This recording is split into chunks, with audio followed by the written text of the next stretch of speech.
过去这么多天了，以前预计的1个星期做好一个化粪池，现在来看一下我们化粪池的一个进度，还有我们小院的变化。首先看到的就是这里，我们一开始不是往这里可以上去吗？这里被我们封住了。为了一恒和一树的安全，也为了我们自己的安全，不让别人过来我们这个小院里面，所以我们就打算把这里给封起来。现在只封到这里。我们打算的是在这里要做一个模型了之后切墙壁，从边缘这里切起来，然后我们小院的面积也会大一点。现在就暂时这样，因为到时候我们这些砖全部都要取掉了之后，重新再切一个比较稳固的围墙起来。本来这些砖块就是临时放在这里的。然后过来看一下我们这里的化粪池，我们小院这些砖块都没有动，然后动的砖块呢就是这里。我们切的所有化粪池的砖块都是在这里搬的，看到没有？可能大家都能看得出我们这里的砖块变化，是不是矮了这么多？以前是有这么高，然后现在就只有这么矮了。我们修这个化粪池还是没有用到多少砖，没有把这里的砖全部取完。但是取完了的话，也没有关系，因为我们本来就打算用另一种材料来砌砖。然后现在去看一下我们的化粪池。一开始我们的那个一恒滑滑梯不是放在那边的嘛，然后我们直接搬到这里来了。一恒也挺喜欢在这里玩的。这里这堆沙子是从那边铲过来的，铲过来现在还剩这么多的话，我们盖一个板是完全足够了的。然后这里这些细沙是用来粉刷的沙子，现在也剩这么多了。以前堆在这里的沙全部用完了，那天我们不是叫了村里面的爷爷给我们扛沙吗？把上面的全部都扛下来了，现在就只剩这么一点了，可能再粉刷一次就已经全部用完。然后这里呢就是化粪池的一个管子，李俊昨天完全把这里给挖出来了，它的坡度还是挺大的，坡度可能有20厘米左右。这边高一点，然后这边矮一点，大家可以看一下这个坡度。李俊用水试了一下，完全可以冲出去，它不是慢慢的流出去的，它是这样轰一下子就冲出去了，所以它的坡度是完全足够了的。我们用的是110管子进口。然后过来就是这个，我们本来是打算今天铺盖板的模型，但是昨天晚上李俊粉刷的太晚了，然后这些就没有干了，看这些它还是湿的没有干，所以今天肯定是铺不了这个模型了。看，这样右手就直接可以拿掉。虽然李俊补的这些补的没有老爸好，但只要他愿意动手，我觉得都是可以的。今天肯定是铺不成了。李俊等一下让他把这里的管子给它接通。那里是第一个进水管，然后这里是过渡管，然后这里也有一个过渡管。那里是出水管，那里有一个进水管。进水管是进我们小院里面的污水，就这个是小院里面的污水，到时候弄一个小沟。让它从里面流进来，就流到这里，就不会说流到别人的土地里面，然后到时候又会发生冲突，发生矛盾。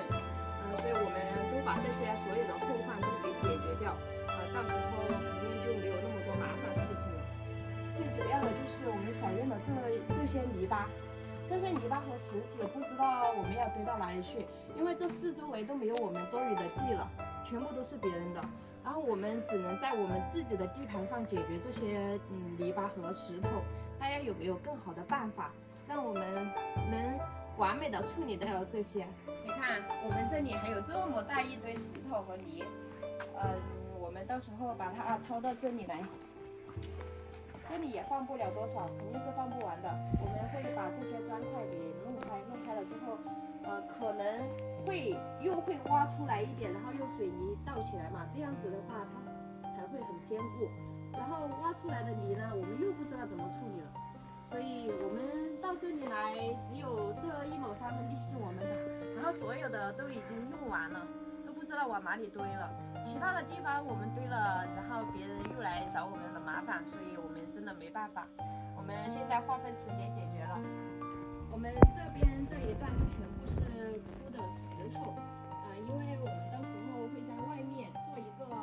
花园，你们是不是现在所看到的花园是在最外面？外面有一排花园，然后我们以前种了一些这个藕，然后还有一些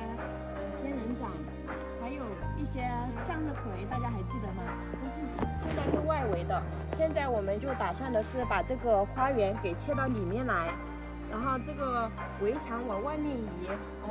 到时候切起来了，别人是看不到我们的花园的，只有我们自己能看到，别人破坏不了也看不到，只有我们自己能养护它。把围墙切到这里，然后切到这么高，可能到时候别人就看不见了，就只有我们自己能欣赏我们小院里面的风景，别人就不可以欣赏。然后最大的变化就是这里，刚刚有讲到，这里以前是一个楼梯，经常都看到我这里走上来，现在走不了了，现在已经把这里封闭了，我们就切这么厚，这么厚的一个围墙，然后切到大概这么高左右，别人也爬不进来。然后这边就放一排的花园，到时候种一些我们自己喜欢的花。李俊他这些都已经布置好了，然后那里那棵棕树不知道要不要移个方向，到时候我们把围墙弄起来了之后再看嘛。如果需要移方向的话，我们再给它移一下；如果不需要的话，就让它在那里。因为这棵棕树它的生命力还是比较强的，我们挖过来就一直栽在这里，就这样存活了，就它的存活率非常高。最后就是这里这堆沙子了，也是从外面铲进来的，因为外面李俊把它挖了一个埋管子的沟嘛，所以我们就把它铲到这里面来。我们打算的是把这个里面的这个地坪给打了，因为这个地坪以前打得不好，你们可以看一下，下面就已经到头了，看到没有？这个膜都已经出来了。以前打地坪真的打得非常薄，因为之前没有想那么多，现在的话就是想把它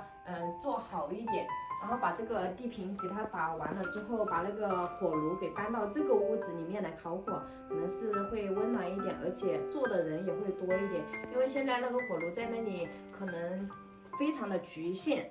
可能大家也知道，我们这里的一些水泥是之前化粪池的时候剩下的水泥，现在剩的也剩一包一半了，一包淋一半，是不是用的水泥非常的多？我们盖化粪池的板面的水泥都不够了，我们要重新去买，要不知道还需要多少包，然后再用我们自己的车去拉，因为如果叫别人的车来拉的话，肯定是又要出运费的，我们只能自己解决了。